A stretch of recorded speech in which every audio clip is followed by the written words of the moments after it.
भारत और रूस में मारा फचका, अमेरिका को लगा झटका। यूक्रेन युद्ध के बाद भारत और रूस के बीच नया पेमेंट सिस्टम। भारत की वजह से रूस भी बन रहा आत्मनिर्भर। दोस्तों, एक अच्छे दोस्त की पहचान कब होती है? जब कोई दोस्त मुसीबत में हो और दूसरा दोस्त उसका साथ ना छोड़े। एक अच्छा दोस्त वही कहलाता है जो मुसीबत की घड़ी में भी अपने दोस्त का साथ दे और खुशी में तो हर कोई साथ देने आ जाता है।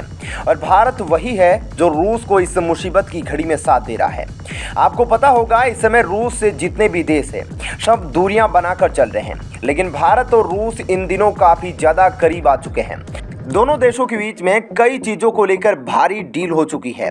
दोनों देश मिलकर एक बैठक करने वाले हैं जिसमें भारत का आरबीआई और रूस का बैंक ऑफ रशिया। इस बैठक में दोनों देश मिलकर एक दूसरे के साथ डील करने के लिए किस तरीके से पेमेंट करना है, इस पर बात करेंगे। और अगर यह बैठक सफल होती है तो दोनों देशों के बीच में पेमेंट करना और भी ज़्यादा आसान हो जाएगा। और यहाँ पर भारत और रूस के बीच में काफ़ी ज़्यादा डील भी हो पाएगी और इससे अमेरिका को भी कोई दिक्कत नहीं होगी, क्योंकि इससे इंटरनेशनल कानूनों का उल्लंघन नहीं होगा। रूस और यूक्रेन का युद्ध जब से शुरू हुआ तब से ही रूस के ऊपर जितने ज़्यादा प्रतिबंध हो सकते हैं अमेरिका ने लगाने की कोशिश की है। और यही वजह है कि यहाँ पर रूस कई सारी परेशानियों का सामना भी कर रहा है। इसी को देखते हुए यहाँ पर भारत और रूस डॉलर के हिसाब से अपने पेमेंट को नहीं करेंगे। दोनों देशों के बीच में सहमति बनने के बाद यह फैसला लिया जाएगा कि यहाँ पर दोनों देश किस तरीके से पेमेंट करेंगे। इस बैठक के बाद हमें पता चलेगा कि यहाँ पर दोनों देशों ने क्या फैसला लिया है। दोस्तों, यूरोपीय देशों से रूस अपनी करेंसी रूबल में ही पेमेंट लेता है और रूस ने यह फैसला तब किया था जब अमेरिका द्वारा रूस के ऊपर प्रतिबंध लगाए गए थे। और रूस के इस कदम से अमेरिका को भी कहीं ना कहीं काफ़ी हद तक झटका देखने को मिला है, क्योंकि अमेरिका के प्रतिबंध लगा देने के बाद रूस की करेंसी रूबल में काफ़ी बड़ी गिरावट देखने को मिली थी। लेकिन रूस की तरफ से जो फैसला लिया गया उसके बाद रूस की करेंसी में एक नई उछाल देखने को मिला था। इस चीज़ से अमेरिका को तगड़ा झटका लगा था। दोस्तों, दोनों देशों के अधिकारी अगले हफ्ते बैठक कर लोरो या नोस्त्रो तरह के खाते खोलने पर बातचीत कर सकते हैं। पहले वाला एक थर्ड पार्टी बैंक अकाउंट होता है, जहां पर एक बैंक देश में दूसरे बैंक के लिए खाता खोलता है, जबकि दूसरे वाले ऑप्शन में एक बैंक किसी दूसरे बैंक के किसी और बैंक में खाता खोलता है।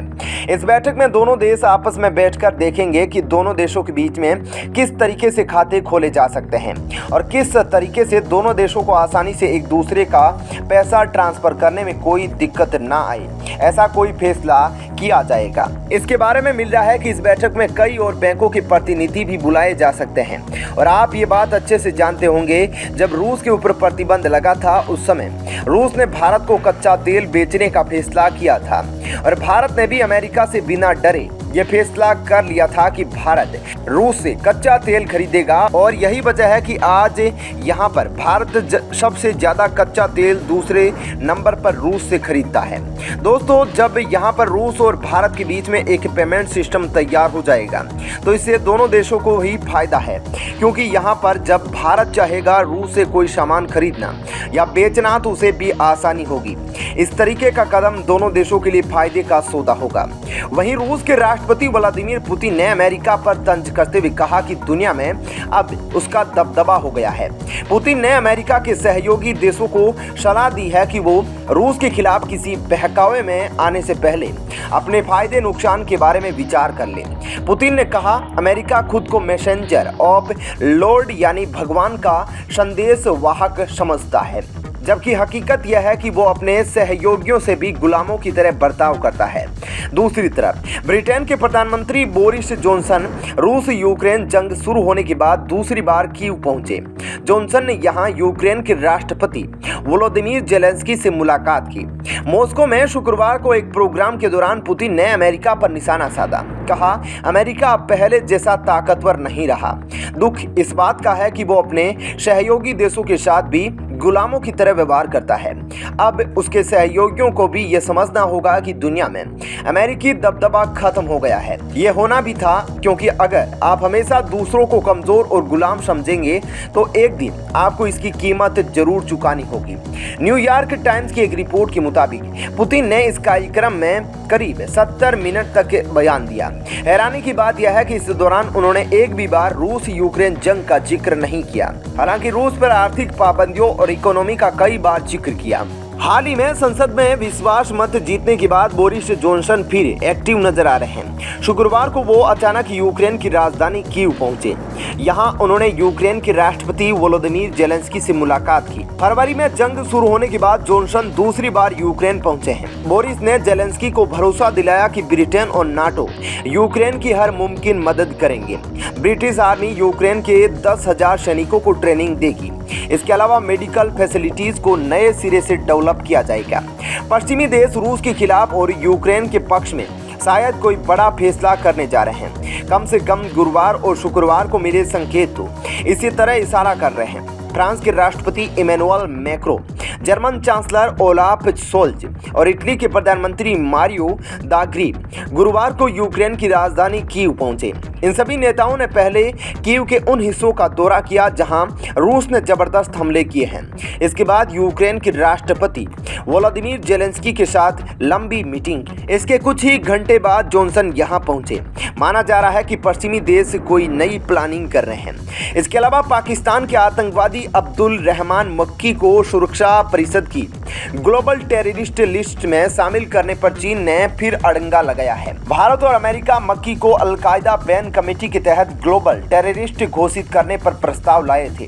चीन के वीटो के बाद इस प्रस्ताव पर अमल नहीं हो सका। एक समय वो भी था जब भारत के पास यह वीटो पावर थी, लेकिन भारत ने चीन और हिंदी भाई भाई का नारा देकर यह पावर चीन के हवाले कर दी थी। भारत से उस समय काफी बड़ी गलती हो गई थी, जिसका खामियाजा भारत को अभी तक भुगतना पड़ रहा है और आने वाले ना जाने कितने सालों तक भुगतना भी पड़ेगा। उस समय देश के प्रधानमंत्री ने इतनी बड़ी चूक कर दी कि इसका खामियाजा आज तक देश को भुगतना पड़ रहा है। आज जब भारत को जरूरत थी, भारत को मौका मिला था, यहाँ पर अमेरिका और भारत मिलकर आतंकवादी के खिलाफ काम कर रहे थे, लेकिन यहाँ पर चीन ने फिर अड़ंगा डाल दी और इस पर अपना वीटो लगा दिया। भारत और अमेरिका ने जून में पाकिस्तान के आतंकवादी अब्दुल रहमान मक्की को अलकायदा और ISIL प्रतिबंध समिति के तहत सूचीबद्ध करने का प्रस्ताव किया था। हालांकि भारत और अमेरिका पहले ही मक्की को आतंकवादी घोषित कर चुके हैं। यह प्रस्ताव UN सुरक्षा परिषद की 1267 समिति के सभी सदस्यों की प्रक्रिया के तहत 16 जून को भेजा गया था। मक्की भारत में आतंकी हमले, आतंकियों की भर्ती, फंड रेंजिंग सहित विशेष रूप से जम्मू कश्मीर की आतंकी गतिविधियों से जुड़ा रहा है। 1 जनवरी 2008 में CRPF कैंप पर हुए आतंकी हमले, 12-13 फरवरी श्रीनगर के करण नगर में हुआ आतंकी हमला, 2018 में ही गुरेज और बांदीपुर के आतंकी हमलों में भी मक्की का नाम सामने आया था। यह सभी आतंकी हमलों में ही शामिल रहा है। इसके अलावा मक्की लश्कर-ए-तैयबा प्रमुख और 26/11 की मास्टरमाइंड हाफिज सईद का बहनोई है। चीन ने मक्की को सूचीबद्ध करने के प्रस्ताव पर तकनीकी रोक लगातार होल्ड कर दी है। हालांकि यह पहली बार नहीं है जब चीन ने आतंकवादियों की सूची में बाधा डाली है। इसके पहले भी चीन ने पाकिस्तान और संयुक्त राष्ट्र के प्रतिबंधित आतंकवादी जैश-ए-मोहम्मद के प्रमुख मौलाना मसूद अजहर को नामित करने के प्रस्ताव पर रोक लगा दी थी। दोस्तों, भारत और रूस मिलकर अपना एक नया पेमेंट सिस्टम तैयार कर रहे हैं। अगर भारत और रूस ऐसा करने में कामयाब हो जाते हैं तो इससे दोनों देशों को काफ़ी ज़्यादा फायदा होगा। इससे किसी के ऊपर हमें निर्भर नहीं रहना होगा। हम सीधे रूस से व्यापार कर सकते हैं। इसके बीच में हमें कोई ना रोकने वाला होगा ना टोकने वाला होगा। इस विषय में आप क्या सोचते हैं? आप अपनी राय हमें कमेंट सेक्शन में लिखकर जरूर बता सकते हैं। धन्यवाद।